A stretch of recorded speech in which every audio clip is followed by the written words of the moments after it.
Assalamualaikum warahmatullahi wabarakatuh. Waalaikumsalam warahmatullahi wabarakatuh. Cek, oke.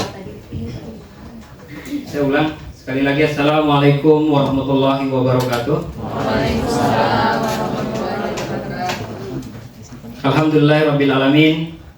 Allahumma shalli ala sayyidina Muhammad wa ala ali sayyidina Muhammad. Rabbi shrah li sadri wa yassir li amri wahlul 'uqdatam min lisani yafqahu qawli. Amma ba'd. Puji syukur kita panjatkan kehadirat Allah Subhanahu wa taala yang telah mempertemukan kita di tempat yang luar biasa, yang nantinya kampus tercinta akan melahirkan orang-orang yang cerdas, orang-orang yang terdidik dan menjadi generasi peradaban di abad 25 nantinya. Alhamdulillahirabbil alamin. Untuk kedua kalinya dan untuk kesekian kalinya bahkan bisa berdiri dan bisa berbicara di depan teman-teman semuanya. Sungguh kehormatan yang luar biasa, diberikan kepercayaan untuk sharing. Bukan berarti kami lebih bisa, hanya saja kami lebih dulu mengetahui dan pengalaman di bidang penyusunan RAB. Karena ya mungkin kalau kata Agin itu tidak ada yang namanya kebetulan. Jadi semuanya atas takdir Allah.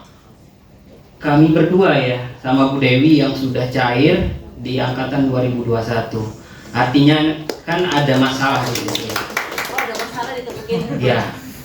Kenapa sampai sejauh ini hanya ada 2 yang sudah cair gitu. Padahal dari sekian orang yang sudah mengajukan. Oke, sekarang kita akan kupas sedalam mungkin sehingga nanti di akhir sesi ini nanti kita menemukan solusi yang mungkin bisa jadi solusi yang mungkin efektif agar semua teman-teman nantinya tidak mengalami hal yang sama dengan angkatan kami di 2021 karena banyaknya penolakan, bahkan sampai mereka protes. Sebenarnya bukan lagi masalah puslabdik, tapi lebih kepada kita yang belum bisa menguasai bagaimana penyusunan RAB yang baik gitu ya. Bukan berarti yang paling benar gitu ya, tapi yang baik. Seperti katanya Pak Kardi tadi, yang baik adalah yang disetujui dan cair gitu. Dan jujur saya juga hampir 3 periode baru cair. Saya ngajukan Februari, bayangkan cairnya itu bulan apa? Oktober. Dan bahkan kita di angkatan pertama dulu atau angkatan awal kita hanya diberikan kesempatan hanya 3 periode pengajuan ya, periode pengajuan. Kalau sekarang alhamdulillah 6. Betul itu Pak Lurah? Ya, jadi seperti itu nanti disampaikan juga. Sehingga pada kesempatan kali ini ada 4 poin yang akan saya coba sharing. Itu nanti bagaimana teknisnya nanti akan disampaikan sama Bu Dewi. Mungkin kalau saya lebih kepada teori. Yang pertama terkait dengan substansi atau hal-hal penting yang harus diperhatikan dalam pengajuan dana penelitian. Artinya ketika hal-hal ini tidak diperhatikan, bisa saja itu yang menjadi kendala teman-teman di dalam pengajuan, sehingga protes. Baru mengajukan Desember, Januari sudah protes. Pak Lurah, bagaimana ini? Seolah-olah mau demo gitu. Seolah-olah Pak Lurahnya yang salah gitu. Tapi padahal pada wordingnya itu yang kurang memperhatikan gitu. Bahkan di antara teman kelas yang di geografi, padahal kita sama-sama mengajukan atau melakukan seminar proposal dengan rentan yang sama dalam bulan yang sama, hanya saja mungkin tanggalnya saja. Tapi kenapa mereka itu telat mengajukan seperti itu, tidak memahami periode, begitu dia mengajukan besoknya itu cair, padahal tidak, kan ada proses verifikasi dan sebagainya. Oke, itu yang akan kita kupas pada kesempatan. Oke, untuk substansi di sini lebih pada mekanisme dan komponen dana dalam penelitian. Nah, di mana dalam negeri jelas kita ya, yaitu ada 3 jenis yang ada di dalam komponen dalam pembiayaan. Nah, kita di dalam negeri ada non laboratorium, laboratorium dan penciptaan. Nah, mungkin nanti ada pertanyaan barangkali ya, silakan nanti mengenai bagaimana proposal yang penciptaan itu atau penelitian yang penciptaan, atau mungkin laboratorium atau non laboratorium. Artinya karena ini juga bisa mempengaruhi jumlah dana yang akan diajukan, besaran dana yang didapatkan, seperti itu. Nah, contohnya yang S1 jelas. Kalau S1 itu dia tidak perlu mengajukan, karena hanya S1 dalam negeri itu yang bisa lumsum, jadi lebih aman gitu. Jadi tidak perlu mengajukan RAB, tidak perlu mengajukan atau melaporkan pertanggungjawaban penggunaan anggaran gitu. Nah, sementara yang S2 dia hanya dapat sekitar 15 juta, dan yang laboratorium dan penciptaan itu sama, yaitu 25 juta. Dan ini sama dengan LPDP. Jadi jangan sampai ada yang beranggapan kok kita beda dengan LPDP. Sama, ya. Jumlah anggaran yang diberikan oleh BPI itu sama. Nah, sementara yang S3 yaitu sekitar 60 juta untuk yang non-lab, lab 75 sama dengan penciptaan. Seperti itu. Ya. Dimana apabila dana penelitian dikelola dan ditagihkan kepada Puslabdik, maka Wardi tidak bisa mengajukan melalui mekanisme. Oke, ini kenapa saya bacakan, ini bisa menjadi garis besar kita. Ya, ada kesempatan bahwa kampus bisa mengajukan tanpa kita harus mengajukan. Cuman mungkin nanti perlu dipelajari bagaimana mekanisme ketika kampus yang mengajukan. Seperti itu. Ya, ini bisa menjadi peluang agar kita serempak untuk mendapatkan pencairan itu dengan hak yang sama, seperti itu. Tapi memang ini prosedural banget. Ya, nanti mungkin bisa dikomunikasikan dengan pihak kampus maupun dengan pemegang kebijakan dalam hal ini yaitu BPI. Oke, ini kalau yang lain saya tidak perlu ini. Nah, pengambilan data penelitian di luar negara tujuan atau negara tempat studi diberikan batas maksimal 12 bulan.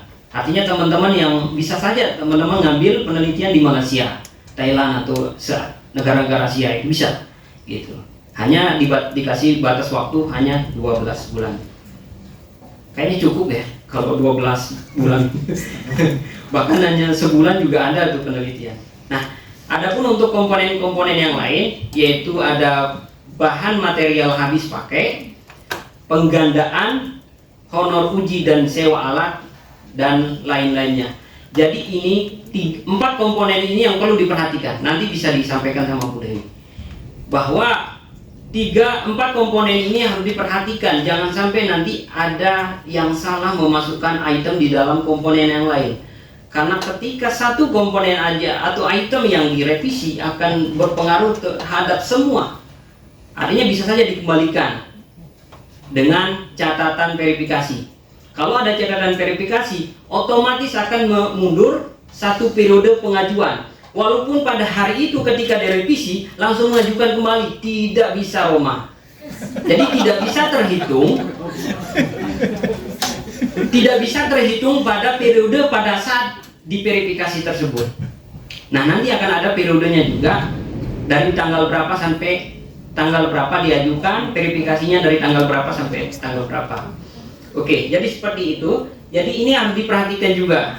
Ya, jangan sampai ada yang salah kamar istilahnya. Seharusnya dia masuk ke penggandaan, tapi dia masukkan ke yang lain-lainnya. Atau mungkin sebaliknya, seperti itu. Bahan habis pakai ternyata masukin di sewa alat dan sebagainya, seperti itu.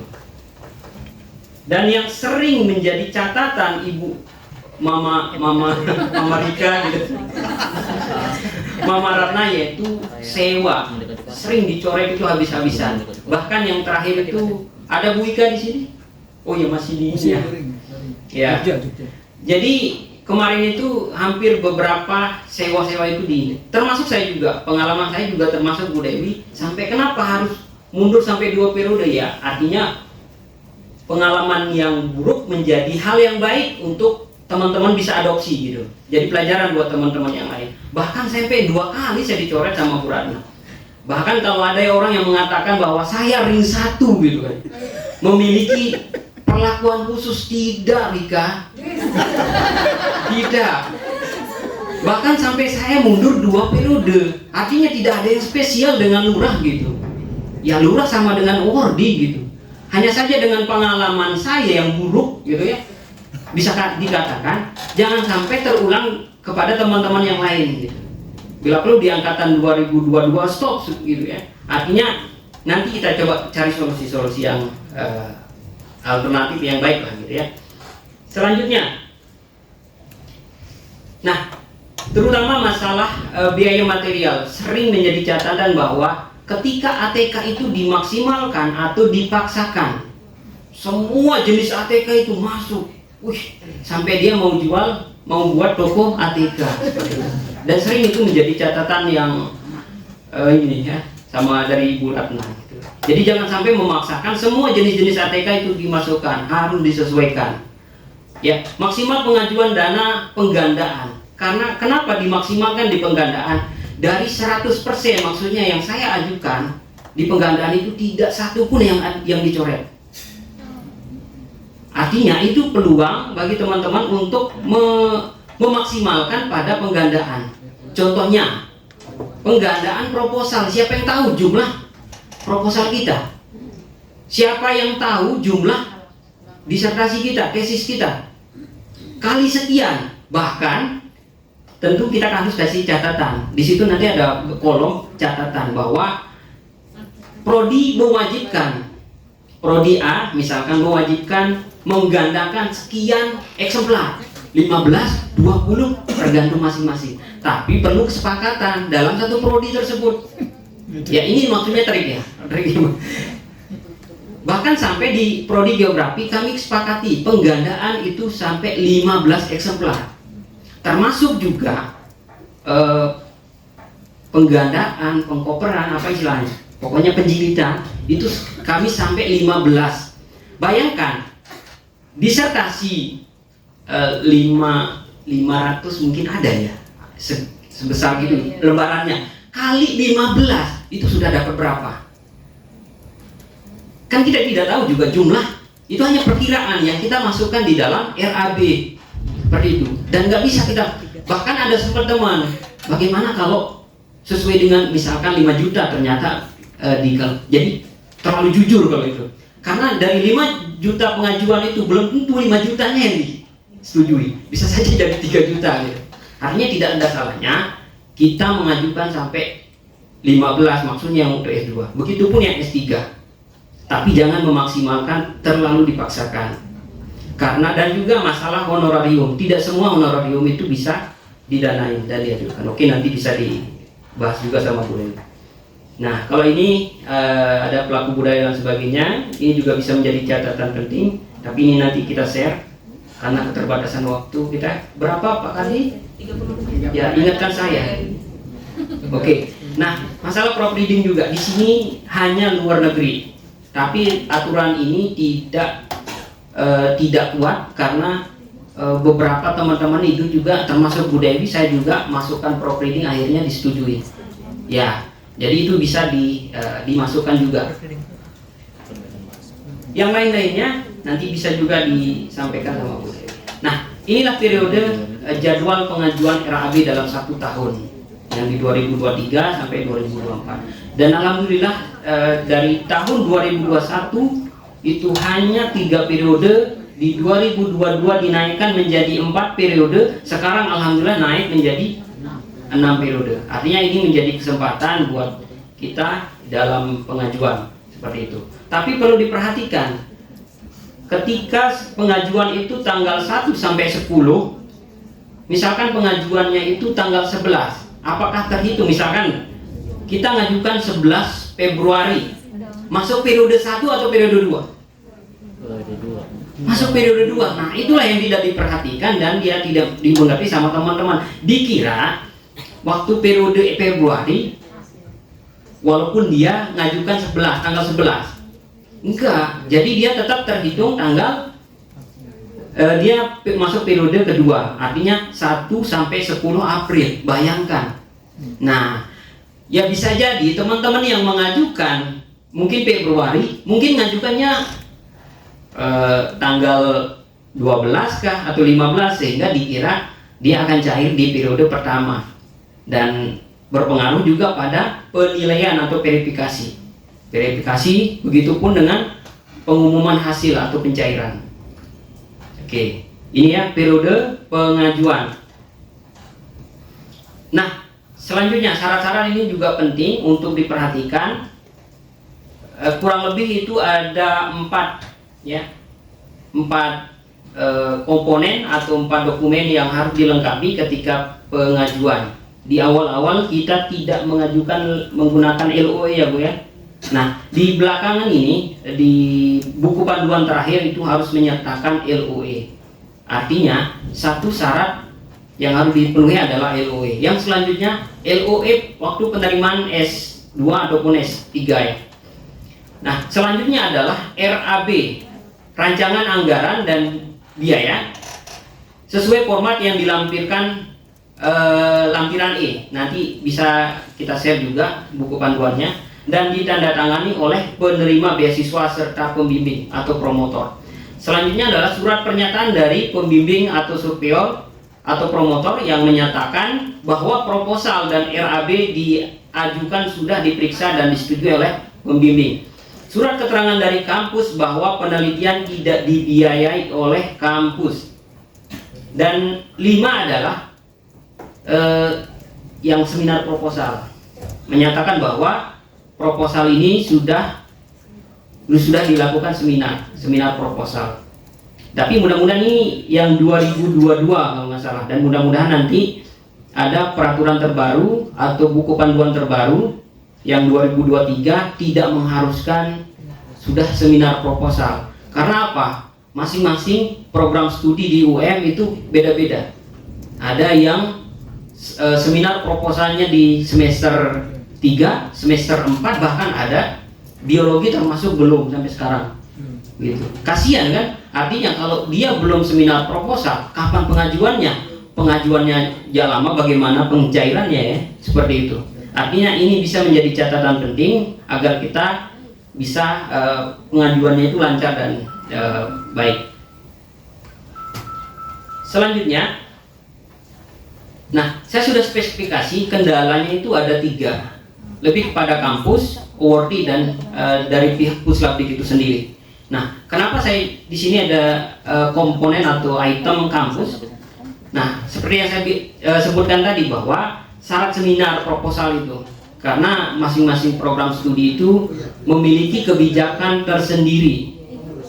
Ada yang lambat, ada yang cepat. Geografi bahkan semester 2 sudah bisa mengajukan seminar proposal. Bang Ropi Ulhuda kayaknya sudah seminar juga. Hampir, amin ya. Mudah-mudahan. Jadi kalau sudah begitu sudah seminar proposal jangan diperlambat. Artinya sekarang sudah disusun, begitu sudah ini minta tanda tangan dan lain sebagainya langsung ajukan. Nah, karena biasanya masing-masing promotor itu juga sulit ditemuin. Kadang ada yang masih daring, sehingga untuk mendapatkan tanda tangan dari promotor itu sulit. Nah, diusahakan sounding sudah dari sekarang, Pak minta tanda tangan gitu ya. Apa yang perlu ditandatangani silahkan ditemui promotornya. Koordinasi dan komunikasi yang sangat penting. Nah, selanjutnya kendala dari awardee itu sendiri yaitu lambat seminar proposal. Tentu ini juga pengaruh dari program studi. Lambatnya pengajuan. Nah, kami di geografi waktu itu dengan bulan yang sama tapi pengajuan yang berbeda karena mungkin nganggapnya itu bahwa begitu diajukan pada bulan itu pada periode tersebut akan langsung cair. Tapi apa, sampai sekarang ada teman-teman itu yang baru mengajukan, ada juga yang sudah mengajukan akhir tahun lalu, tapi sampai sekarang belum ada status, bahkan masih pengajuan. Seperti itu. Entah ya, karena mungkin menggunakan sistem antrian. Jadi seperti itu. Jadi begitu sudah lewat, maka dia akan ketumpuk. Ya, karena di sini juga kelemahan dari Puslapdik yaitu kurangnya tim verifikasi. Jadi selama ini mungkin Bu Ratna itu masih belum percaya pada orang seperti itu. Karena di awal-awal itu kita jujur, waktu awal itu masih cenderung lengang dan cepat lolos. Walaupun memang banyak juga catatan-catatan dari tim verifikasi sehingga di awal 2022 sampai sekarang akhirnya ditangani sama Ibu Ratna. Selanjutnya adalah tidak memahami periode seperti yang sudah disebutkan tadi, sampaikan tadi bahwa periode itu dia memiliki ketentuan yang tersendiri dari Puslabdik. Dan selanjutnya adalah banyaknya anggaran yang gaib, ya terlalu banyak memaksakan anggaran sehingga banyak anggaran yang tidak sesuai dengan referensi seperti itu. Sehingga penting untuk memperbanyak referensi dari ini ya, dari Shopee kah, dari Tokopedia kah, dan lain sebagainya seperti itu. Yang jelas itu adalah referensi nasional yang semua orang bisa mengakses pada referensi tersebut. Referensi di sini artinya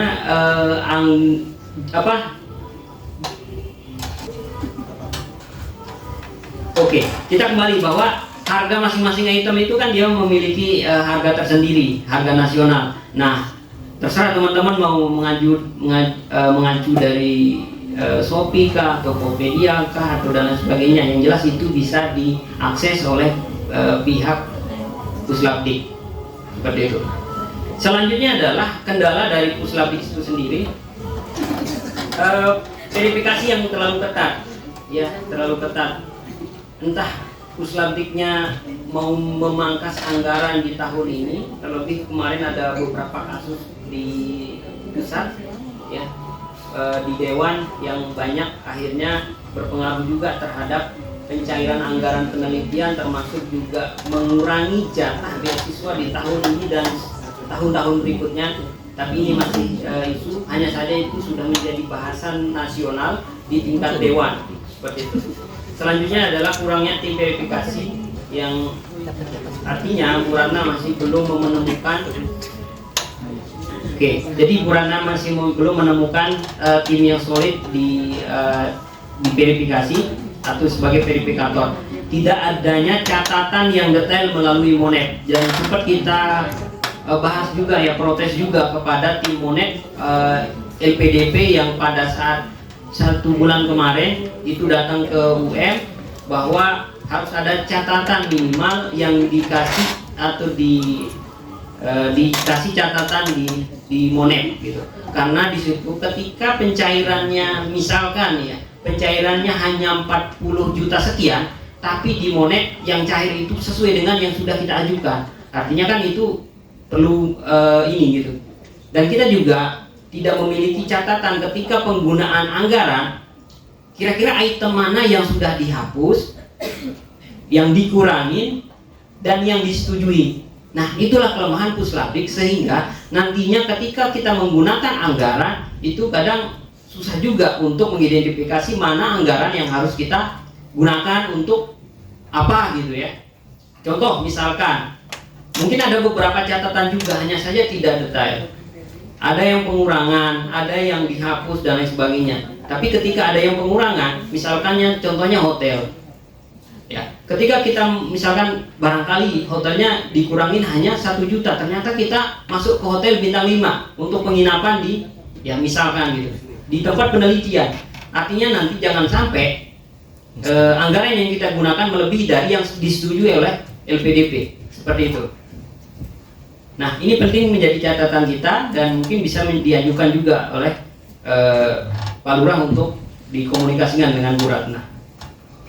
Nah, solusi lebih coba mungkin nanti koordinasi dengan pihak prodi ya untuk mempercepat seminar barangkali ya, karena dengan adanya kebijakan ini, atau bisa jadi seperti yang solusi tadi, pihak kampus mencoba mengajukan secara kolektif dana penelitiannya seperti itu, atau bisa jadi apakah ada syarat panduan terbaru agar syarat seminar proposal itu bisa dihapus seperti itu. Kalau memang tidak ada syarat itu, maka kita lebih cepat mengajukan anggaran dari sekarang. Artinya sudah semester 2, akhir semester 2 ini sudah bisa kita mengajukan, walaupun teman-teman ada yang belum melakukan seminar proposal. Artinya ini bisa mengantisipasi ketika terjadi pengunduran periode tidak terlalu lama pencairannya, seperti itu. Selanjutnya itu mempercepat seminar seperti yang disebutkan tadi, dan juga bisa mempercepat pengajuan. Jangan memperlama. Mungkin teman-teman ada yang ya udahlah nanti masih juga lagian masih lama targetnya gitu. Misalkan mau mencukupkan sampai 4 tahun, ya jangan sampai memperlambat pengajuan gitu. Jadi jangan sampai ada anggapan seperti itu. Lalu nanti itu akan bahkan ada yang S2 ya. Mungkin Mbak Rima datang nggak? Mbak Rima mau wisuda tapi dananya belum cair-cair seperti itu. Jangan yang S2. Kasihan kan? Jadi seperti itu. Bahkan itu hampir terjadi di seluruh kampus gitu. Jadi solusinya adalah silakan mempercepat pengajuan secepat mungkin gitu. Agar ketika nanti terjadi pengunduran periode masih aman seperti itu. Betul. Kalau memang mudah-mudahan makanya tadi ada panduan terbaru agar bisa menghapus syarat seminar proposal itu. Atau mungkin bisa diakali sebelum seminar proposal minimal kan intinya di tanda tangan. Minimal disetujui ya. Disetujui, di situ ada lembar pengesahan proposal. Seperti itu.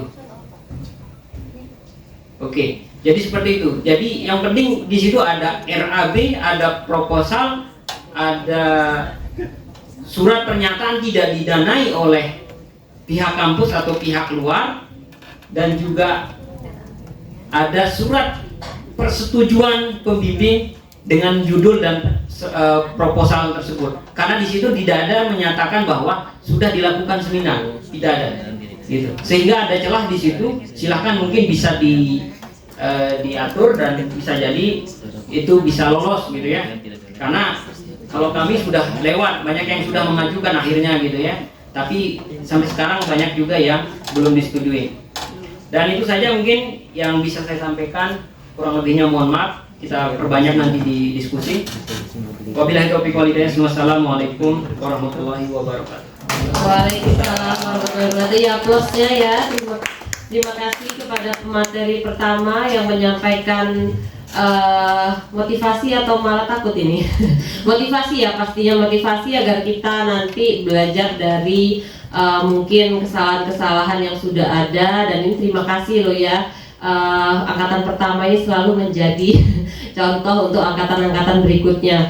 Jadi tadi yang pasti ternyata baru 2 ya, dan keduanya tuh ya yang menjadi pemateri kita pada hari ini yang sudah cair untuk RAB dana penelitian disertasinya.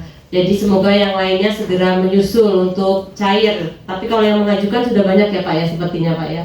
Sudah banyak. Iya sudah banyak.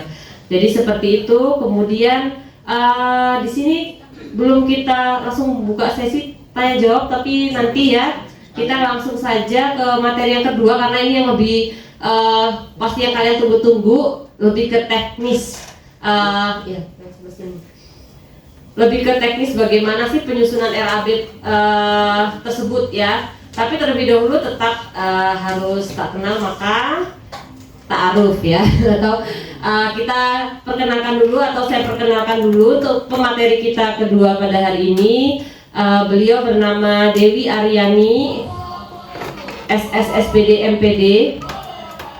Beliau adalah awardi dari S3 Pendidikan Bahasa. Alamat kebetulan beliau adalah asli Malang ya. Jadi kalau mau mampir-mampir, beliau tinggal di Asri Katon, Pakis, Kabupaten Malang, Jawa Timur. Nah, beliau ini adalah mahasiswa S1 dan S2 dari UM. Jadi dari UM dan untuk UM. Karena beliau juga adalah dosen pendidikan bahasa di UM ya. Kemudian di sini saya melihat banyak sekali ya lembaran. Jadi mulai dari tridharmanya, dari pendidikan, penelitian dan pengabdian yang luar biasa yang tidak bisa saya sebutkan satu-satu. Terutama penelitian dan pengabdiannya itu memperoleh dana yang bukan kaleng-kaleng ya. Jadi dananya tuh ya kecil-kecil 60 juta, 80, 90 juta untuk dana penelitian dan pengabdian. Jadi mungkin sudah terbiasa menyusun RAB ya. Iya, Jadi di sini ada judul yang menarik, yang dananya yang besar-besar juga mungkin yang saya sebutkan. Penelitian beliau adalah pengembangan ujian kompetensi bahasa Indonesia bagi penutur asing berbasis kurikulum BIPA. Kemudian ada model pembelajaran ekologi sastra. Kemudian ada pengembangan bahan ajar menulis kritis di perguruan tinggi dengan sistem Among Ki Hajar Dewantara. Wah, bagus ini ya, Ki Hajar Dewantara itu panutan, bahkan kurikulum Merdeka ini ya katanya sudah diterapkan lama ya oleh sosok beliau ya, Ki Hajar Dewantara. Kemudian karya-karya tulisnya juga ada beberapa yang saya kutip atau saya sampaikan adalah kepakan sayap sastra di era digital. Nah itu ada bahasa juga tidak mau ketinggalan untuk adaptasi di era revolusi 4.0 ya. Kemudian banyak sekali peran di kegiatan organisasi, pastinya juga tidak bisa saya sebutkan satu-satu.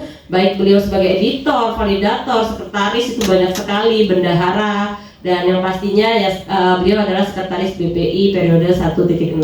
Oke, langsung saja kepada Mbak Dewi Aryani untuk membantu kita ya bagaimana sih penyusunan teknis secara langsung untuk kita bisa mengajukan RAB baik yang tesis maupun disertasi. Oke, kepada Mbak Dewi Aryani, waktu dan tempat saya persilahkan.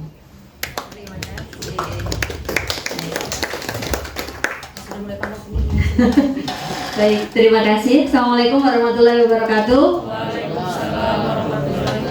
Selamat sore semuanya. Semoga yang berada di sini nanti segera lolos semuanya ya untuk RAB-nya. Dan kembali lagi seperti yang disampaikan oleh Pak Lurah, RAB kami bukan RAB yang paling benar, gitu tidak. Tapi kami mungkin berkesempatan takdir kami mengajukannya di awal. Jadi kalau ini diceritakan, saya itu mengajukan bulan Februari 2022 dan cair bulan Juni 2022.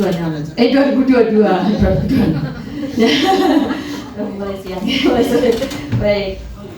Saya tidak menyajikan teori tadi seperti apa yang disampaikan oleh Pak Ramli, tapi saya membagikan apa yang saya terima.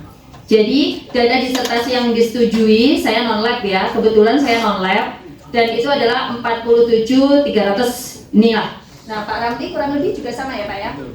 Padahal di akun kami itu sebesar 56. Ya, Pak Ramli 53, saya 56 di sini. Nanti saya ceritakan. Baik, kembali lagi. Komponen habis pakai didanai karena ini ada komponennya masing-masing dengan persentase masing-masing. Komponen habis pakai 30%, komponen penggandaan didanai 30% dari 60 juta maksimalnya. Lalu komponen honor itu 20% dan komponen lain-lain yang didanai itu 20% besarannya, tidak boleh lebih dari itu ketika kita menghitung. Meskipun tadi Pak Ramli menyampaikan bahwa penggandaan dimaksimalkan ya, tapi tetap maksimal dari 30% dana yang diajukan. Tapi ya dimaksimalkan saja. Nah ini pengajuan pertama saya waktu itu Februari 2022. Saya mengajukan 60 juta. Langsunglah di reject. Dengan tulisan persentase tidak dicantumkan pada tiap komponen. Ya waktu itu karena saya mencari-cari, saya galau. Saya sudah seminar proposal dari Desember 2021. Lalu saya tanya Pak Ramli, Pak ada contohnya? Bukan kita pertama, belum ada contohnya. Ya, saya ngerekes kemana? Nah, itu saya bermodal dari RAB penelitian begitu saya ajukan. Saya coba susun-susun, ya sudahlah, pokoknya saya ajukan dulu. Meskipun tadi dengan memperhatikan periodenya kapan-kapan diperhatikan Bu. Oh ya, baik sudah saya ajukan. Langsung yang pertama catatannya adalah persentase tidak dicantumkan. Jadi wajib dicantumkan. Nanti saya berikan contohnya. Lalu mohon perhatikan lagi dalam mencantumkan jumlah total pengajuan tiap komponen. Jadi harus jelas gitu. Lalu validasi instrumennya menggunakan metode apa? Mohon dicantumkan dalam kolom keterangan. Jadi nanti ada kolom keterangan yang wajib diisi. Lalu mohon lengkapi link keterangan referensi harga pada beberapa komponen pengajuan yang membutuhkan link referensi. Nah, itu saya baru tahu kalau kita mengajukan RAB penelitian kan kita tidak mengajukan link-linknya. Mungkin hanya keterangan untuk apa begitu saja, tapi tidak mengajukan link, lalu daftar harga, yang standar yang mana. Kita tidak boleh memilih yang paling mahal, tapi yang standar juga tidak paling murah. Itu sebagai acuan saja. Pengajuan pertama. Pengajuan kedua, reject lagi. Nah, di sini tulisannya persentase yang saudara cantumkan melebihi pagu maksimal pada komponen penggandaan dan honor uji sewa atau sewa alat. Silakan perbaiki RAB saudara kembali. Nah, itu berarti saya mengecek pagu-pagunya. Lalu ini pengajuan ketiga masih reject ya. Pengajuan ketiga masih reject. Kalau Pak Ramli? Kalau lewat WA juga. Kalau lewat WA banyak ya, ya seperti saya tadi. Tapi ini yang lewat sistem ya, ini lewat sistem ONEF-nya. Pengajuan kertas HPS 70 dan 80 gram maksimal didanai 10 rim saja. Lalu souvenir maksimal didanai 5 juta. Misalkan kita memberi promotor, waktu ujian, FGD, pada validator, nah itu hanya didanai 5 juta. Masuk ke dalam komponen lain-lain, transportasi dibiayai Wanron ini untuk Malang Yogyakarta, lalu Surabaya Malang. Untuk rute Surabaya Malang dapat menggunakan transportasi lokal saja, jadi sebaiknya tidak dimasukkan ke dalam pengajuan komponen pendanaan. Jadi kita tidak bisa mau minta uang bensin, sewa travel, sewa kendaraan, itu tidak bisa. Gitu ya. Lalu akomodasi penginapan hanya dibiayai untuk pengambilan data di Yogyakarta. Nah, ini kebetulan milik saya. Ya sudah. Yang terakhir ini saya untuk yang pertama tadi ya 60. Kedua saya 60. Muengkel, maksudnya memaksimalkan begitu ya. 60. Sudahlah, yang ketiga saya luluh menjadi 59. Tetap di reject. Yang terakhir yang terakhir ternyata memang kalau kita ngotot itu semakin dicari kesalahan dari RAB kita yang tidak masuk akal. Itu apa? Yang sudah dicek awalnya lalu kok ini tetap ngotot. Nah, itu ternyata malah justru semakin banyak kesalahan yang dicari. Sehingga yang terakhir saya mengajukan 56, Pak Ramli 53, baru kita bisa submit to LPDP. Tanpa konfirmasi langsung cair, dan cairnya tidak sama dengan yang ada di sini. Nah, ya itu yang menjadi permasalahan yang kami sampaikan waktu MONEF kemarin. Di sistem kan 56 di sini, yang saya sampaikan tadi kan 47.300 sekian. Itu Pak Ramli juga seperti itu. Kami takutnya nanti diminta pertanggungjawabannya kita yang 56 ini begitu, sehingga kemarin tolong disinkronkan dulu antara sistem dengan apa yang real kami terima. Itu nanti juga. Nah, ini konfirmasi dari pusat pendidikan ketika hendak mereview RAB kita. Jadi ditanyakan, apakah metode yang Ibu gunakan dalam penelitian adalah snowball sampling? Nah kalau jika benar targetnya berapa? Nah, itulah di sini sehingga waktu ini komponen lain-lain ini didanai di sini dengan itu tadi souvenirnya berapa sesuai dengan komponen. Nah, ini yang terakhir ketika saya bertanya, Bu, ini kok ada dana masuk ke saya 47 sekian, padahal dana yang saya majukan 56. Apakah ini dana penelitian disertasi? Sebentar Mbak, saya cek ke LPDP begitu. Waktu itu langsung bilang, iya Mbak, itu danamu. Coba kamu cek ke Mbak Nindi UPI. Langsung saya konfirmasi. Setelah saya konfirmasi, iya Bu, saya kirim catatannya lewat email. Catatannya seperti ini. Komponen habis pakai sekian, komponen penggandaan sekian, komponen honor uji dan sewa sekian, komponen lain-lain sekian. Komponen penginapan di Jogja didanai sebesar 500 per bulan. Subkomponen amplop putih, buku catatan kecil, materai, sewa kamera, dan penginapan di Surabaya tidak didanai. Subkomponen souvenir dibiayai untuk 65 sesuai dengan sampel penelitian dan narasumber pendukung atau yang ditanyakan pada email yang sebelumnya. Ini kan ditanyakan, jika benar berapa target responden. Nah, itu sesuai itu. Waktu itu saya memang menjawab 65. Dan di sini ternyata untuk souvenirnya disetujui 65. Ya, itu untuk perasaan yang saya rasakan selama 4 bulan gitu. Jadi 4 bulan mulai dari Februari sampai Juni. Saya mengajukan awal Februari, Juni tanggal 16, sekitar tanggal 16 itu sudah cair tanpa pemberitahuan. Jadi tiba-tiba kelunting gitu. Nah, tapi keluntingnya kan bingung ya.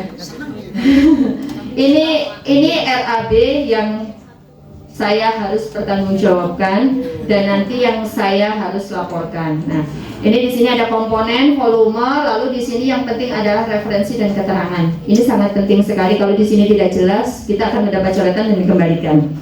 Jadi material habis pakai yang dipakai itu sesuai dengan apa yang sudah berikan catatan pada Monef tadi.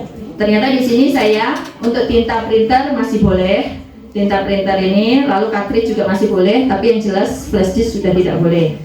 Lalu printhead juga boleh, dan lain-lain di sini. Mungkin ya itu bisa dikatakan buka toko ATK lah. Tapi keterangannya di sini semuanya untuk FGD. Meskipun kemanapun saya menggunakan standar dari Shopee.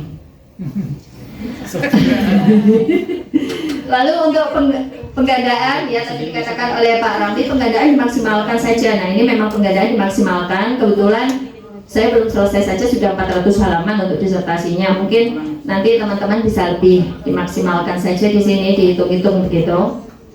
Ini untuk jilid langsung, lalu fotokopi dan seterusnya. Nah ini silahkan dimaksimalkan. Lalu ini untuk cetak produk buku ajar. Kalau cetak boleh, tapi kalau ISBN tidak boleh. Bahkan untuk validator buku pun juga tidak boleh. Tapi untuk cetak masih diperbolehkan. Lalu untuk honor validasi instrumen itu yang diperbolehkan, dan honor validasi modal. Keterangan ini yang dipentingkan untuk memvalidasi apa. Nah itu yang di awal itu saya berikan gitu, dan di sini boleh untuk dicantumkan keterangannya. Lalu providing ini saya mencari di sumber ini, ternyata diperbolehkan 6.000 jadi 2.000 untuk sekian halaman. Lalu sewa printer dan sewa perekam suara, karena saya memang untuk komunitas digital dan saya memang terjun di lapangan, beberapa memang masih dikomentari untuk sewa perekam suara. Tapi kalau saya diperbolehkan karena saya memang butuh, saya terjun di lapangan dan itu bukan wawancara secara langsung, tapi saya memang merekam wawancara secara tidak langsung. Jadi merekam setiap percakapan saya ketika terlibat dalam komunitas tersebut. Diperbolehkan. Jadi tetap masuk akal ketika kita menyewa barang. Kan beberapa catatan kemarin tidak boleh ya Pak ya, untuk perekam suara dan kamera. Nah itu kamera jelas langsung dicoret. Katanya HP kan masih bisa digunakan Mbak, gitu. Oh iya. Lalu sewa printer di sini saya masih diperbolehkan, padahal tadi di awal saya masih membeli tinta, printhead dan sebagainya, ternyata masih diperbolehkan. Itu untuk milik saya. Lalu di sini transportasi yang diperbolehkan Malang Jogja saja hanya 1 kali, lalu penginapan di lokasi penelitian 3 bulan ini kos, hitungannya seperti kos. Lalu untuk souvenirnya, ini souvenirnya saya tambahin, padahal tadi 65, tapi ini saya jadikan 91 karena sesuai catatan di sini. Ini untuk komponen lain-lain 6.470. Nah itu masih ada sisa begitu, sehingga untuk souvenirnya saya tambahin. Kalau ini saya isi 65 orang, ternyata masih ada sisa. Iya, souvenirnya boleh tapi per kepala dihitung 50 maksimal.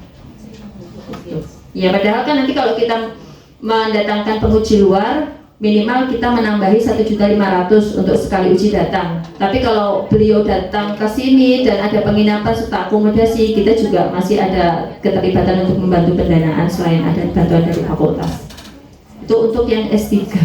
Nah ini kendalanya untuk teman-teman yang S2 dan S1 belum ada. Mbak Tiara belum cair ya? Mbak Dia, catatannya? Udah ada. Terus langsung ditolak, jadi di situ saya kayak kehilangan motivasi belum ngajukan lagi. Kalau Mbak Dia? Oke, Mbak Rima tidak datang ya? Nah itu.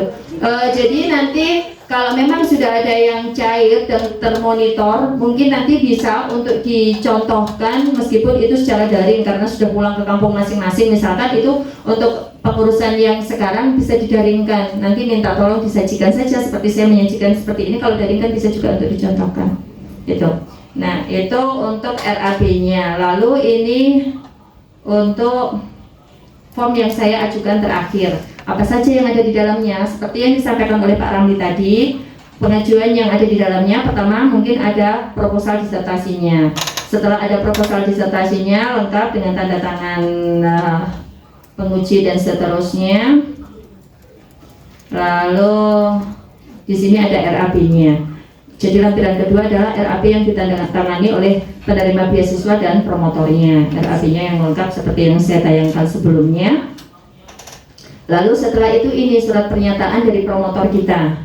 Surat pernyataan dari promotor bahwa ini sudah sudah dibaca sepenuhnya dan sudah diberi masukan. Lalu selanjutnya ini keterangan tidak menerima beasiswa, biasanya dari fakultas masing-masing. tidak dibiayai. Jadi jangan mencoba-coba kalau mengajukan ke BPI, teman-teman juga mengajukan ke dana penelitian kampus. Per April 2023 akan ada sinkronisasi dan itu akan langsung terdetek dan diminta untuk mengembalikan dana yang sudah diterima mulai dari awal. Gitu. Jadi jangan sampai muncul ketika ditawari oleh dosen dan itu masih berkaitan dengan disertasi kita, tapi sebaiknya ditolak saja dengan baik-baik bahwa kita sedang menjadi penerima beasiswa. Kalau nama kita terdetek, kita akan mendapat SP dan akan diberi kesepakatan untuk mengembalikan dana yang sudah diterima mulai dari awal, bahkan ketika uang daftar juga. Gitu. Itu yang disampaikan oleh Pak Anton kemarin ya, Pak. Kita diwanti-wanti, benar diwanti-wanti, jangan sampai kalau sudah menerima dana penelitian memang benar-benar meniatkan diri untuk hibah kampus, jangan sampai sekali-sekali juga mengajukan di sini. Itu iya, pilih salah satu untuk dana disertasi, skripsi maupun tesis. Baik, ini dana tidak di. Nah, ini yang terakhir tadi bahwa sudah seminar. Kebetulan saya kemarin kan ada pengumuman hasil ujian kompre ya, kompre lisan maupun kompre tulis, dan nama saya ada di sini. Nah, ini yang saya lampirkan bahwa sudah seminar proposal. Gitu. Masing-masing fakultas mungkin punya kebijakan sendiri. Kalau yang tidak di-SK-kan bersama begini, biasanya mengajukan surat di TU untuk dibuatkan bahwa sudah lulus untuk kompre tulis dan kompre lisan. Gitu. Itu untuk syarat pengajuan dana disertasi, skripsi maupun tesis. Mungkin itu saja yang bisa saya sampaikan dan berbagi pengalaman. Tentunya kami hanya keberuntungan yang menemplok ke saya dan Pak Ramli sehingga bisa cair lebih dulu. Tapi semoga apa yang kami alami ini bisa kami tularkan ke teman-teman. Kami tidak bisa membantu banyak, tapi mungkin bisa untuk diajak berdiskusi apakah ini tepat atau tidak. Gitu. Baik, terima kasih. Saya kembalikan ke moderator. Kalau seandainya sudah buat RAB sebelum diajukan ke webnya akun kita masing-masing, boleh nggak itu kita kirimkan ke Pak Ramli atau ke Bu Dewi? Nah, daripada nanti ditolak ya kan? Tadi Mbak yang satu ini udah, aduh males dah ditolak lagi gitu kan ya.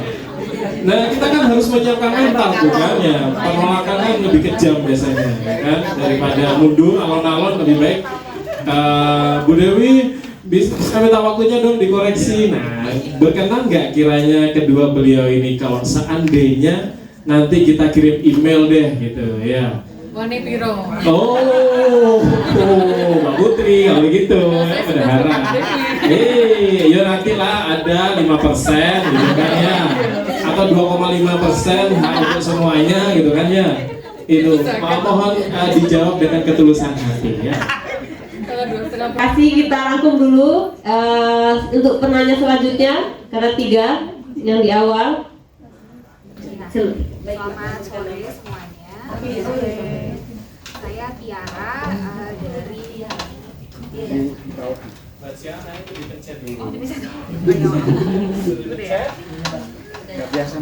Belum biasa mencet. Oke, saya Tiara dari Prodi Teknologi Pendidikan. Saya S2 begitu. Nah, ini mungkin saya mau sharing juga apa sih yang saya alami sebagai mahasiswa S2 begitu. Nah, dalam pengajuan RAB ini saya merasa sebagai mahasiswa S2 yang waktunya 2 tahun, di awal perkuliahan saya merasa 2 tahun itu cukup panjang. Nah, tapi ketika mengikuti perkuliahan, kemudian sampai semester 3 itu kami juga masih KPL, kami juga masih ada kegiatan perkuliahan dan belum bisa langsung untuk mengajukan atau mengurus tesis begitu. Nah, sampailah di semester 4 yaitu semester akhir di mana kami sudah harus berkutat dengan tesis, bimbingan dan pengajuan RAB. Nah, tadi saya juga sering bertanya ke Mas Ramli dan Bu Dewi gitu ya terkait dengan pengajuan RAB, dan bersyukurnya memang Mas Ramli sama Bu Dewi itu selalu menjawab pertanyaan saya yang serius ataupun yang receh begitu. Jadi saya ya bersyukur banget lah.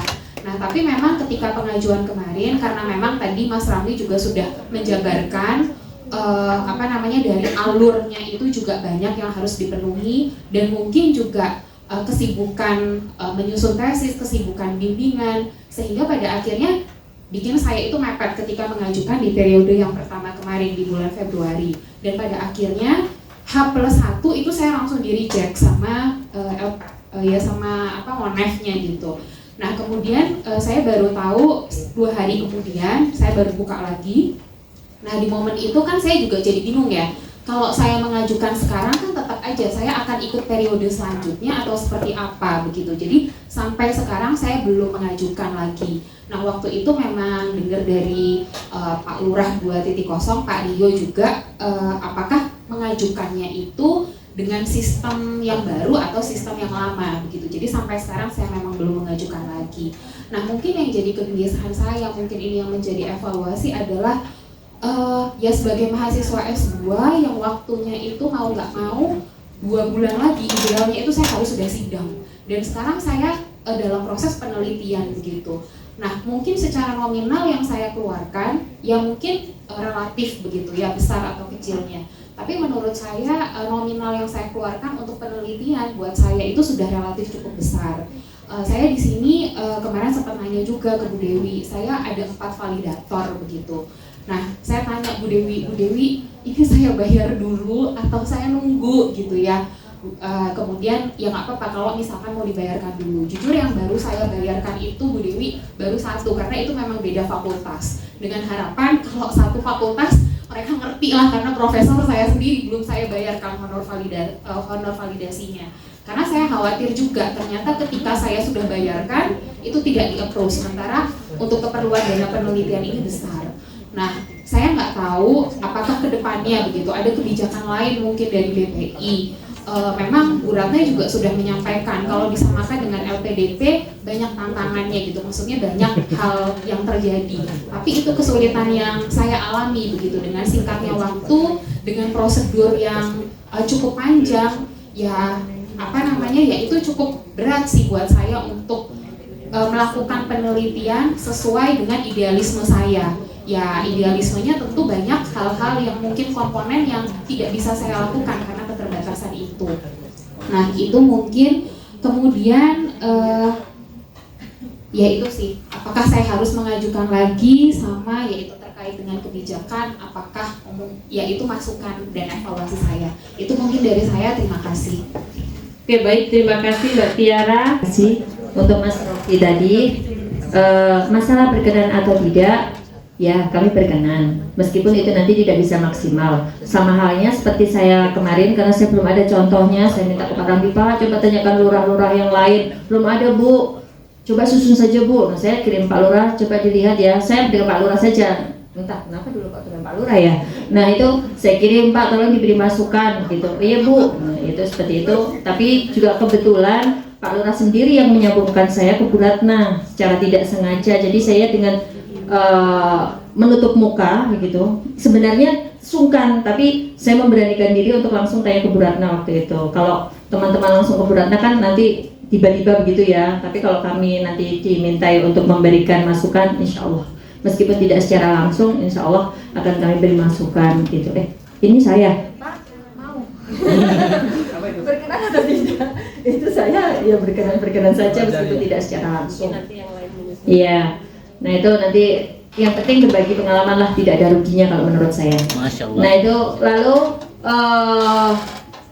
yang untuk Mbak Tiara, memang kita negosiasi saja ya, karena kan penelitian tidak berhenti hanya karena dana belum cair, jadi tetap harus berjalan asalkan sudah ada komunikasi lah. Kalau memang belum dibayar dan lain sebagainya dan tahu posisi kita, it's okay, tidak masalah, itu tetap bisa, dan nanti ketika cair tinggal menyelesaikan saja, jadi dilanjutkan. Nah kenapa tidak, itu pengalaman saya yang dulu, saya mengajukan yang pertama, kedua, ketiga, bahkan sampai keempat itu saya tidak melihat periode, jujur. Sekarang diberikan, saya rajin sekali untuk melihat sudah diberi komentar atau belum ya, beri komentar. Begitu diberi komentar langsung saya buka, langsung saya perbaiki, dan saat itu juga langsung saya unggah. Saya tidak melihat periode waktu itu. Pak Lurah melihat periode. Pak Lurah sangat prosedural sekali. Kalau saya entah kenapa. Waktu itu saya langsung begitu, oh sudah ada katakan untuk segera diperhatikan dan lain sebagainya, ya sudah saya perbaiki langsung saya unggah, saya perbaiki langsung saya unggah begitu. Itu yang saya lakukan. Mungkin tidak patut untuk ditiru karena Pak Lurah sudah memberi pesan, tolong dilihat periodenya ya. Tapi bagi saya coba-coba saja, itu saya ya. Begitu. Itu karena kita tidak tahu dan juga reviewer itu meskipun dari tangan Bu Ratna nanti kan ada tangan kedua. Dan kita berdoa saja reviewernya itu baik-baik saja begitu, tidak terlalu banyak memberi coretan dan catatan yang itu membuat kita harus revisi terus gitu. Jadi pertama berusaha untuk membuat RAB yang sesuai dengan catatan, yang kedua adalah doa. Semoga lolos dan segera cair. Seperti itu ya. Itu ada lagi. Udah. Oh, yang validator tadi. Ya. Kan 4 validator. Oh, 4 validator. Hanya berapa? 4 validator kan validatornya 22 kan ya Mbak ya? Iya, validatornya 22. Menurut saya kemarin sudah tepat, hanya belum dibayar. Tadi gitu. Ya, sudah Pak Lurah monggo tambahan. Oke, baik. Terima kasih. Untuk pertanyaan-pertanyaan tadi sebenarnya simpel. Selama kita menggunakan RAB atau contoh RAB yang sudah ada, maksudnya dari Bu Dewi, dari saya juga, dan kebetulan sudah saya share ke Pak Lurah, dan itu mungkin bisa menjadi acuan. Dan itu saya menggunakan anggaran yang disetujui sekitar 43 ya di situ. 43. Artinya yang disetujui di situ silahkan tinggal dimasukkan. Kalau memang mau menambahkan, silahkan sesuaikan dengan keperluan dan kebutuhan masing-masing. Artinya dengan catatan yang sudah disampaikan sama Bu Dewi dan dari saya juga, itu bisa menjadi acuan kira-kira komponen apa atau item apa yang perlu ditambahkan. Artinya selama itu dilaksanakan menggunakan RAB yang sudah saya share tadi, dan itu beberapa memang saya sudah hapus sesuai dengan catatan. Artinya yang sudah saya hapus itu sudah tidak ada di dalam RAB tersebut. Jadi semua item yang saya masukkan di situ itu sudah, artinya tidak ada yang akan dicoret. Paling ada yang dikurangi seperti itu. Artinya selama itu tidak dicoret, paling nominalnya itu berkurang hanya ratusan ribu lah gitu ya. Itu. Jadi kalaupun seperti yang diminta sama Bang Ropi, sahabat saya di geografi juga, dan insya Allah ya selama RAB itu digunakan dan dicermati, insya Allah tidak perlulah untuk dilakukan verifikasi internal gitu. Artinya kalau kata Bu Dewi, kapan penelitian kita? Karena teman-teman yang di 2021 terutama Bu Dewi dan saya juga sudah sibuk dengan penelitian masing-masing gitu. Tapi kalaupun memang kalau hanya sekedar mau lihat, misalkan kita lihat dulu lah gitu ya. Oke, dia udah ini ajukan. Ya bisa saja sih. Tapi kalau udah percaya diri, tidak perlu untuk entahlah minta dilihat ini verifikasi internal. Ya kalau sudah percaya diri silahkan ajukan saja gitu ya. Selama itu sudah sesuai dengan RAB yang sudah saya share tadi. Selanjutnya adalah perhatikan catatan-catatan dari teman-teman awardee yang sudah cair, dari Bu Dewi, dari saya juga. Dan bagi yang S3 nih, ajukan coba di under 50 juta, kira-kira berani nggak? Atau cukup nggak? Karena pengalaman teman-teman yang langsung tidak memaksimalkan 60 juta, kan banyak tuh. Saya juga termasuk dari yang memaksimalkan itu 60 juta. Tapi apa? Di reject. Tidak, bahkan tidak ada catatan, hanya langsung di reject. Ini begitu udah 60 juta, langsung dicoret sama Mama Ratna. Gitu. Coba diajukan di under 50, coba deh. Karena ada beberapa pengalaman teman-teman yang di luar dari kampus UM, jadi mereka pada sharing nih, dan ternyata langsung tidak ada catatan verifikasi. Mungkin ada catatan, tapi itu begitu sudah pada periode pengajuannya itu langsung cair. Dan itu sudah dibuktikan sama Lurah Unesa Surabaya. Dia mengajukan itu under 50, kalau nggak salah itu 40 sekian deh, 49, 48. Tapi apa yang dikasih catatan sama Bu Ratna hanya pengurangan nominal. dan tidak ada yang dicoret. Seperti itu. Nah, jadi itu bisa menjadi catatan buat teman-teman. Jangan terlalu memaksakan sampai 50 sekian gitu. Toh juga karena rata-rata yang sudah cair itu rata-rata ya, ada bahkan 35, 40 itu udah lumayan banyak, 50, 47 Bu Dewi itu. Dan syukurnya kita di awal-awal itu masih di verifikasi sama Bu Nindi. Dan bahkan waktu diverifikasi sama Bu Nindi itu sekitar, bahkan saya percaya diri bahkan mau 53 gitu yang cair. Tapi saya minta revisi. Akhirnya apa? Kenalah dengan Bu Ratna yang verifikasi di akhir-akhir itu. Nah di situ malah dicoret habis-habis sama Bu Ratna. Langsung saya bilang, kenapa enggak waktu Mbak Nindi gitu. Langsung saya minta oke lah. Bahkan Mbak Nindi pernah nanya, udah setuju nggak ini Mas Ramli dengan anggaran itu? Kayaknya itu terlalu kurang gitu. Bahkan saya waktu itu saya dikasih 50-an sekian gitu. Tapi yang saya ajukan itu sekitar 56, 50 berapa gitu untuk memaksimalkan. Nah begitu saya ajukan ulang, ternyata kenalah sama Bu Ratna. Akhirnya saya itu kena bersama 2 verifikator, yaitu Mbak Nindi sama Bu Ratna. Nah begitu ketemu Bu Ratna akhirnya dicoret habis-habisan itu. Nah yang selanjutnya adalah mengenai pertanyaannya ini Mbak Tiara. Bahkan menurut saya itu bisa jadi menarik, maksudnya hal yang bagus ketika penelitian dulu. Karena ada yang contohnya dia penelitian dulu, dia mengumpulkan seluruh berkas-berkas, nota dan lain sebagainya, kwitansi. Nah dari kwitansi itulah dia ajukan, dan itu tidak ada catatan verifikasi, langsung cair. Karena apa? Karena kan sudah jelas, tidak ada yang perlu diverifikasi. Catatan, nota dan lain sebagainya itu sudah dikumpulkan. Pokoknya segala macam itu tidak ada yang ditinggalkan lagi. Maksudnya tidak ada yang terlewat. Nota-nota itu dikumpulkan. Mungkin juga nota ada yang dimanipulasi kah? Itu kan masing-masing kan ya. Nah, begitu diajukan 59 yang lab. Cair berapa? 100%. Karena apa? Sudah by data. Real. Jadi tidak ada yang ditambahkan, tidak ada yang itu lab 59. Padahal lab di sini sekitar 70 berapa? 75. Dan dia tidak mau memaksimalkan sampai 7 sesuai dengan anggaran yang digunakan. Seperti itu. 59 langsung cair. Cuman memang lab itu memang ini ya, anggarannya juga banyak gitu. Bahkan ada yang cair itu sekitar 60 gitu. Bagi mereka itu kurang. Termasuk penciptaan. Nah, jadi itu sih mungkin saran dari kami, dan beberapa catatan itu bisa menjadi acuan kita bersama lah gitu. Oke, itu saja mungkin saya kembalikan ke moderator. Oke, baik. Terima kasih. Novita dari S2 Pendidikan Biologi angkatan 2022. Yang mau saya tanyakan yang pertama terkait ini kan contoh-contoh RAB dan lain-lain itu kan kebanyakan dari yang S3.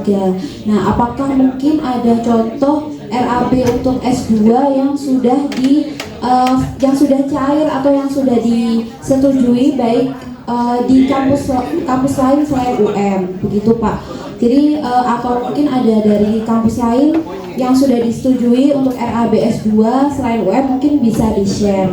Kemudian yang kedua, itu tadi untuk S3 kan disarankan di bawah 50 Pak G. Sedangkan untuk S2 kan maksimalnya 15. Nah, itu kira-kira berapa kita kalau biar bisa lolos itu berapa? Apakah 10 atau bahkan mungkin di bawah 10 begitu? Itu pertanyaan yang kedua. Kemudian yang ketiga, ini tadi kalau tidak salah saya mengecek untuk RAB-nya Pak Ramli itu kan ada penginapan di Lombok kalau tidak salah ya. Padahal Pak Ramli sendiri kan aslinya Lombok. Nah, apakah penginapan di tempat asal kita itu juga didanai? Karena misalkan saya sekolahnya di Kediri, nanti saya akan penelitian di Kediri begitu. Apakah ada kira-kira disetujui tidak kalau kita kos di Kediri padahal itu adalah asli daerah tempat kita mengajar begitu. Mungkin ada titipan lagi dari Bu Dewi? Sudah. Oke, sekian pertanyaan dari saya. Wassalamualaikum warahmatullahi wabarakatuh. Saya punya RAB yang S2 waktu S2 di LPDP di UPI, dan itu sempat saya share ke teman, dan sampai sejauh ini saya juga nggak ingat, entah saya yang salah ini. Ada teman itu setelah kita kumpul waktu itu, Bu Tiara, siapa ya waktu itu, berenam ya. Nah, kalau nggak salah minggu depan begitu dia sudah ngajukan, kalau nggak salah dia sudah ACC katanya. Dan itu saya sampai sekarang belum saya ini, dan dia katanya sekitar 13 juta kalau salah itu. Dan itu saya share hasil RAB dari waktu S2. Cuma nanti saya coba cari dulu karena di email. Dan itu bisa menjadi acuan yang bagi S2. Selanjutnya apa tadi? Oh iya, masalah penginapan. Dan ini mungkin bisa menjadi referensi ya. Bahkan waktu itu saya nginapnya di Mandalika, Hotel Mandalika.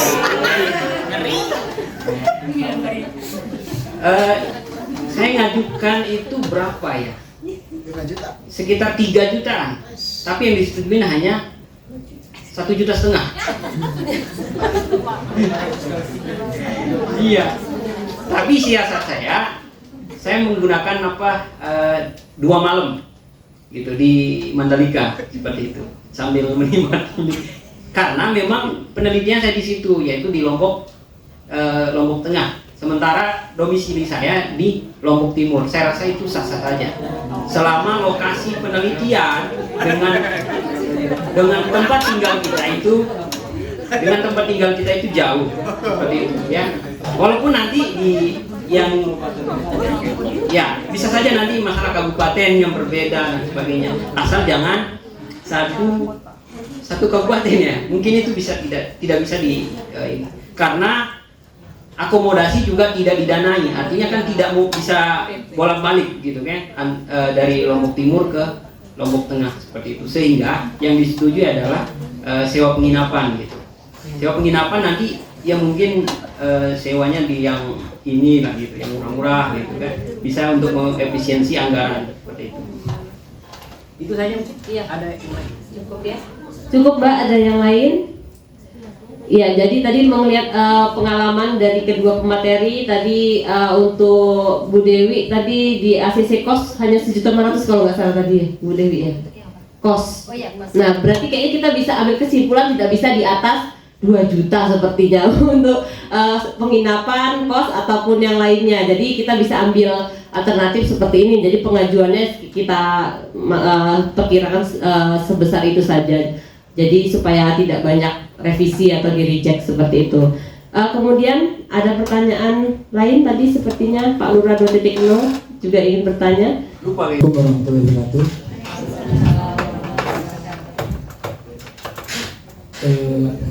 Saya tidak tahu ya. Yang saya dengar ini pengajuan RAB ini kata kuncinya Bapak Ibu.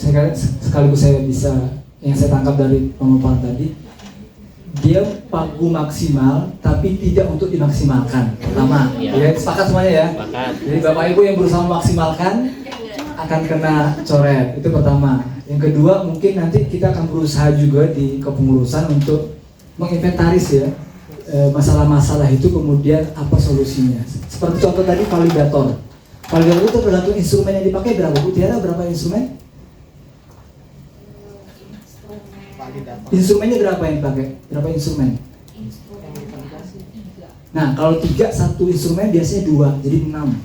Nah, itu kan hal-hal yang kayaknya yang saya dengar, yang saya tahu satu instrumen itu 2 validatornya. Berarti bukan 4, bisa 6 per satu instrumen. Nah, saya nggak tahu nanti bagaimana nanti pandangan Pak Rando dan Bu Dewi. Artinya kaidah-kaidah ini kita mau polakan, jadi ketahuan. Contohnya lagi FGD itu 8 sampai 10, ada yang mengajukan 100 kayak seminar kan, kayak seminar nasional kan, pasti dicoret sama Bu Ratna. Karena nggak mungkin FGD 100 orang, itu pasti akan dicoret. Nah, mungkin nanti kita akan berusaha juga untuk ngecek, tapi kayaknya kasuistik. Karena saya dengar sama Mbak Riri, istrinya Pak Paul, dia FGD-nya sama Ibu Dewi berbeda, tapi Ibu Dewi di ACC, beliau dicoret. Jadi kan sangat-sangat personal kata Pak Ramli tadi, artinya ini sangat-sangat personal sekali Bapak Ibu, jangan diambil hati ya. Ketiga, saya ada beberapa catatan juga yang saya dengar, mungkin Pak Lur juga, kayak Pak Ramli. Jadi ada juga yang nakal, awardee itu RAB-nya plot mirip, ya sama persis, bisa jadi sama persis, bahkan satu diterima, satu ditolak. Nanti itu bagaimana? Jadi artinya RAB yang baik itu RAB yang sesuai dengan penelitian kita, tidak mengada-ngada, rasional ya. Karena artinya RAB saya, walaupun sama-sama RS2, itu RAB-nya bisa jadi berbeda. Karena jenis penelitiannya berbeda, metodologinya berbeda, sampelnya berbeda. Jadi tidak ada hal yang baku, resmi seperti ini yang ideal. Mungkin nanti itu kasuistik. Mudah-mudahan nanti di kepengurusan dan di tim nanti berusaha untuk menginventaris juga. Kalau bisa skala nasional nanti Pak Ramli, apakah sudah ada panduan-panduan seperti itu Ibu Dewi? Belum ada ya? Kayak jumlah validator berapa, FGD itu berapa orang. Saya dengar juga Renawan tuh misalnya kayak gini, saya misalkan penelitian ke Bali, misalkan Bali ya, Bali terus balik lagi ke Malang, itu yang tidak boleh. Terus Malang ke Makassar, Malang lagi, Malang, Jakarta itu tidak bisa. Kalau Malang, Bali langsung tembak Makassar, Kalimantan Aceh, Sumatera Barat, Malang, boleh. Seluruh Indonesia bisa kayak itu ya, tapi dia tidak boleh langsung pulang pergi kayak gini. Dia harus muter, balik lagi one round. Itu yang tadi definisi Ibu Dewi, itu harus satu putaran. Tidak bolak-balik kayak gini, ngabisin biaya. Itu ya, berarti belum ada panduannya. Belum ada panduan yang dari validator berapa. Jadi itu yang saya juga dengar tadi yang S2 tadi, memang katanya kalau tempat asal tidak boleh, kata Mama itu kan, yang di UNESA kemarin. Tapi itu sangat kasuistik, berarti tidak ada ya. Itu mungkin saya mau validasi tentang hal tersebut. Oke, terima kasih pertanyaan dan sekaligus simpulan dari saya. Assalamualaikum warahmatullahi wabarakatuh. Ternyata Kalau dilihat dari, saya Nanang S3 Pendidikan Bahasa Indonesia 2022. Kalau dilihat dari beberapa yang telah disampaikan oleh pemateri, banyak sekali hal-hal yang saya pikir tidak masuk akal gitu ya. Bukan RAB-nya yang tidak masuk akal, aturan penyusunan RAB yang tidak masuk akal. Karena banyak sekali yang saya pikir sangat layak diajukan dan itu real dan tidak mungkin tidak ada dananya, itu tidak didanai. Kira-kira BPI itu membuat dasar membuat aturan penyusunan RAB itu memakai apa ya? Apakah SBM? Saya pikir kita kan punya undang-undang yang dari Kemenkeu itu karena SBM yang diperbarui setiap tahun itu. Kenapa tidak? Bukan kenapa ya? Apakah itu tidak pernah mengacu ke SBM per tahun yang diperbarui oleh Sri Mulyani itu? Atau bagaimana? Karena bayangkan saja ketika tadi ada Pak, live Instagram. Ketika tadi ada Pak Ramli tadi menyampaikan dana penciptaan yang ternyata tidak didana, itu sangat tidak masuk akal. Bayangkan ketika awardee S3 isi penciptaan teater dan semua kru di atas panggung tidak mendapatkan honor. Itu kan tidak masuk akal gitu ya. Apakah tidak ada jalan untuk ngeyel ketika itu kan tidak saya belum bisa menerima kostum, penari, panggung, sutradara, make up dan sebagainya itu tidak didanai. Ada nggak kira-kira jalan untuk sanggah gitu kalau zaman dulu kita tidak lolos administrasi? Karena kalau kita mengacu semestinya kita punya dasar yang lebih kuat karena undang-undang SBM itu ya di atasnya jelasnya. Di atasnya aturan-aturan yang telah disampaikan oleh BPI. Biasanya hampir semua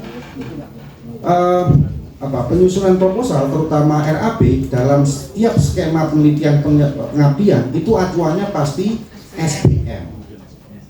Pasti SBM dan pengelola penelitian dan pengabdian itu hanya menentukan 20%, 30%-nya itu saja yang ditentukan oleh mereka. Di SBM tidak ada itu. Saya pikir itu pertanyaan dari saya. Matur nuwun. Oke, terima kasih Mas Nanang. Tadi kan sudah disampaikan oleh Pak Ramli juga ya, agar agar dana bisa cair bahkan sampai 100% tadi yang lab ya 59 tadi cair, berarti kan cara mengakalinya adalah memasukkan semua nota, lalu semua bukti-bukti pengeluaran dari penelitian tersebut itu dimasukkan dulu ketika mengajukan RAB. Itu yang dilakukan tadi ya, seperti yang sudah dilakukan. Kalau kami mungkin bisa untuk menyampaikan hal itu jika ada monef, oke. Tapi kalau kami memutuskan atau memberi arahan, memang kita semuanya beracuan pada SPM ketika standarnya berapa ya, berapa itu saya memang bertanya juga waktu itu. Untuk validator itu berapa standarnya, karena yang saya upkan pertamanya kan 900, saya pikir 900 begitu untuk validator, ternyata di SPM-nya 500, akhirnya saya turunkan 500 dan ternyata di ACC untuk yang 500 itu gitu. Itu kan kalau yang bisa dihargai yang memang seperti itu tadi berarti meneliti dulu, dibiayai sendiri dulu, atau mungkin membuat kerangka dulu, nah itu baru nanti dicairkan. Mungkin seperti itu ya Mas Nanang. Tapi Pak Ramli silahkan. Oke, kalau jawaban saya itu simpel sebenarnya. Kenapa nggak SBM? Karena standar BPI itu adalah SBR. Masalah merchandise atau apa ya? Souvenir. Ternyata souvenir untuk responden itu saya sempat dicoret. Akhirnya apa? Saya merubah redaksinya, saya memperhalus yaitu dengan survei kids. Ternyata tidak dicoret, semuanya disetujui. Padahal hanya mengganti redaksi yang lebih halus gitu, yaitu survei kit atau riset kit. Kan sempat sih ditanya, isinya apa saja di situ? Ya udah saya kasih gambaran ini. Ya udah disetujui 100%. Hanya merubah redaksinya saja. Jadi pintar-pintarnya kita gitu. Masalah validator juga tadi ya benar bahwa validator itu ada validator instrumen, media dan sebagainya, dan masing-masing instrumen itu 2 maksimal, dan masing-masing validator dikasih 500.000 angkanya ya 500 seperti itu. Itu untuk honor. Ada juga souvenir itu 50.000 per orang souvenir ya seperti itu. Dan RAB yang sudah saya share itu adalah RAB itu standar nasional bagi lurah-lurah, karena semuanya minta ke saya waktu itu. Jadi semuanya menggunakan itu. Cocok ketika ada yang ditolak karena dia hanya menggunakan RAB yang sama gitu. Dan banyak juga yang tidak merevisi, akhirnya begitu diajukan ditolak. Artinya itulah pentingnya kita koordinasi dulu gitu, sebelum melakukan pengajuan. Selanjutnya adalah masalah dana penciptaan. Nah, dana penciptaan ini juga sebenarnya tergantung jenis penciptaannya. Kalau menciptakan model, apakah masuk di dalam penciptaan? Enggak. Penciptaan model, penciptaan strategi, kan penciptaan itu. Kan kita S3 harus menciptakan. Tapi itu tidak termasuk. Lalu manakah yang termasuk penciptaan? Ya, misalkan penciptaan robot, penciptaan yang sekira dia membutuhkan alat ataupun bahan-bahan yang habis pakai, gitu ya. Kayak misalkan membuat robot, membuat otomotif, membuat apa segala macam gitu. Lalu bagaimana dengan menciptakan model dengan menggunakan alat? Maka alat yang digunakan itu tidak terhitung, tidak bisa dihitung beli atau bahan habis pakai. Karena apa? Dia hanya sebagai alat, bukan sebagai bahan. Ketika komputer itu dijadikan sebagai bahan di dalam menciptakan komputer modern, maka itu termasuk penciptaan. Maka komputer tersebut dia bisa dibeli, gitu. Mungkin ngerakit ya, bahan-bahan di dalam penciptaan komputer itu tidak terhitung bahan tidak habis pakai, dia terhitung bahan habis pakai, maka dia masuklah di penciptaan seperti itu. Masalah termasuk juga dana materai, ya sama sebenarnya. Saya juga banyak juga yang akhirnya saya protes bahwa ada beberapa dana-dana yang seharusnya masuk di dalam komponen pendanaan di dalam penelitian kita itu akhirnya dicoret. Contohnya materai. Kenapa saya butuhkan materi sekian jumlah sesuai dengan jumlah responden? Karena kan saya mengatasnamakan warga ataupun masyarakat yang terdampak atas alih fungsi lahan. Nah, sementara kita membutuhkan tanda tangan di atas materai bahwa masyarakat A, B, sampai seterusnya semua responden itu setuju atas alih fungsi lahan, dan itu membutuhkan materi sekian responden. Tapi ditolak. Ini buat apa materi? Jangan-jangan kalian mau jualan materi? Ya terpaksa. Akhirnya saya kurangin. Dan saya masukkan di dalam penggandaan, termasuk di dalam pencetakan, mencetak buku ya. Materi habis pakai. Ya. Materi habis pakai. Nah, masalah buku, semua pasti akan menciptakan buku. Tapi itu ketika itu bukan luaran utama, maka dia akan dikurangi. Maksimal itu 10 sampai 20 bisa mengajukan. Karena nanti lewat dari itu, maka dia akan masuk dari dalam penggandaan.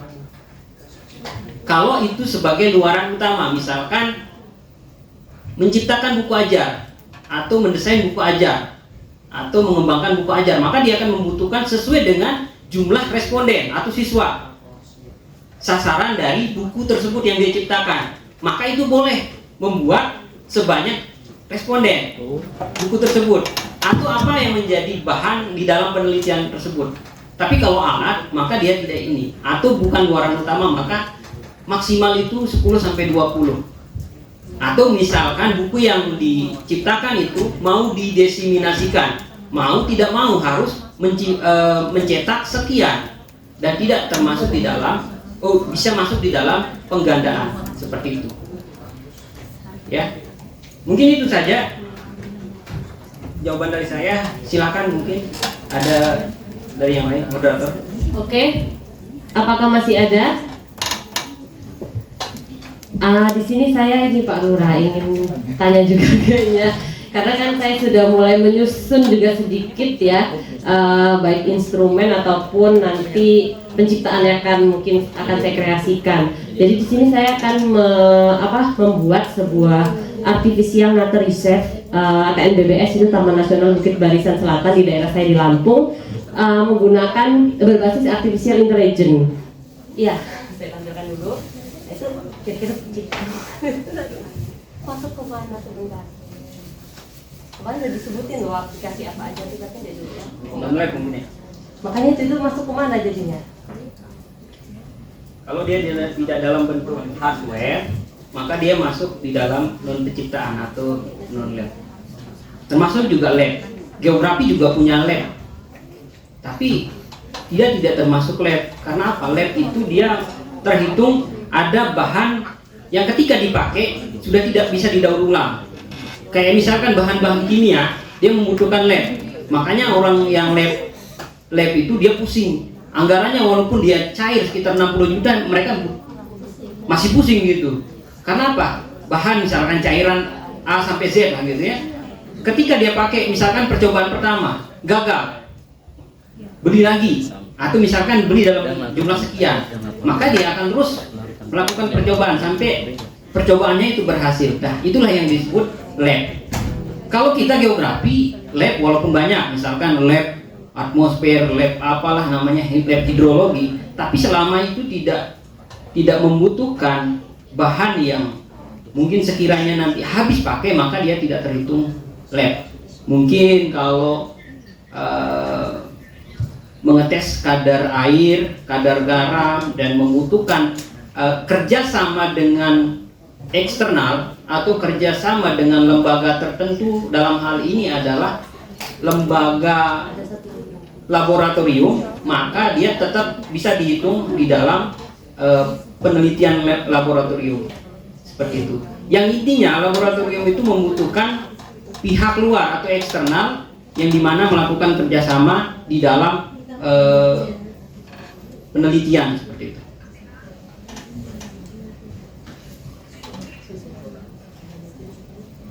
Sudah ya? Oh ya, masih ada 10 menit lagi Bu. Dan mungkin bisa menjadi catatan, sewa-sewa itu dikurangi lah.